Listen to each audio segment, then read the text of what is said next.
എല്ലാ ജനങ്ങൾക്കും സുപ്രഭാതത്തിലേക്ക് സ്വാഗതം. ഞാനിവിടെ പറയുന്നത് ഓരോ ദിവസങ്ങളിലും ഓരോ കാര്യങ്ങളാണ് പറയുന്നത്. ഇന്നലെ ഞാൻ പറഞ്ഞത് കുടുംബക്ഷേത്രത്തെക്കുറിച്ചായിരുന്നു. അപ്പോൾ ഇത് പറയാനുള്ള കാരണം, പണ്ട് വർഷങ്ങൾക്ക് മുമ്പ് ഓരോ കുടുംബത്തിലും അന്ന് വസ്തുക്കളൊക്കെ ഇഷ്ടംപോലെ, ഒത്തിരി വസ്തുക്കളൊക്കെ ഓരോരുത്തർ കൈവശം ഉള്ള ഒരു സന്ദർഭമായിരുന്നു പണ്ട്. അപ്പോൾ ആ ഭാഗത്ത് ഒരു ചെറിയ സ്ഥലത്ത് ഒരു കുരിയാലയോ അല്ലെങ്കിൽ ഒരു ക്ഷേത്രമോ ഉണ്ടാകുന്നുണ്ട്. അവിടെ വിളക്ക് കത്തിക്കുക, പൂജാതി കർമ്മങ്ങളൊക്കെ നടത്തുക ഒക്കെ ചെയ്യുന്നത് പതിവായിരുന്നു. അപ്പോൾ അച്ഛൻ്റെ കുടുംബം, അമ്മയുടെ കുടുംബം എന്നൊക്കെയാണ് പറയുന്നത്. പല തലമുറകൾ കഴിഞ്ഞതിന് ശേഷം ഈ വസ്തുക്കളൊക്കെ വിറ്റ് വരുന്ന കാലഘട്ടമാണ്.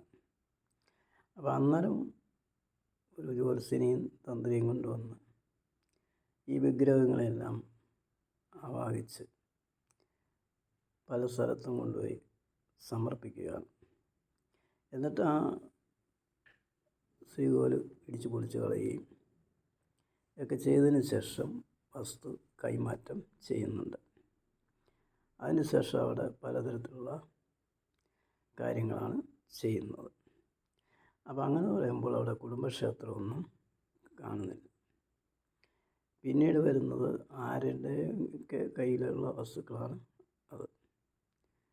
അപ്പോൾ അങ്ങനെ നമ്മൾ ഒരു ദിവസം നമ്മൾ ചെല്ലുമ്പം പറയും, അവരുടെ മക്കളെയോ അല്ലെങ്കിൽ കൊച്ചുമക്കളടുത്ത് പറയും, ഇത് അമ്മയുടെ കുടുംബ ക്ഷേത്രമായിരുന്നു, ആ കാണുന്ന സ്ഥലമാണ്, അല്ലെ അച്ഛൻ്റെ കുടുംബക്ഷേത്രമാണ് ആ കാണുന്നത് എന്നൊക്കെ പറഞ്ഞു കൊടുക്കും. എന്നല്ലാതെ അവിടെ ക്ഷേത്രമോ മറ്റൊന്നും തന്നെ ഇല്ല.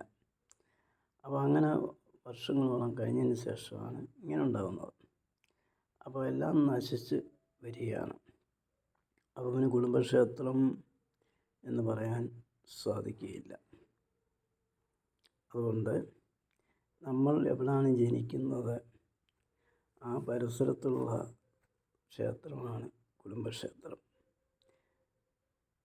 അതാണ് യഥാർത്ഥത്തിൽ അറിഞ്ഞിരിക്കേണ്ടത്. ഇനി ഓരോ വിശേഷങ്ങളും ഞാൻ അടുത്ത ദിവസങ്ങളിൽ വരുന്നതാണ്. എല്ലാവരും സുപ്രഭാതം എന്ന ഈ പരിപാടി കാണുക.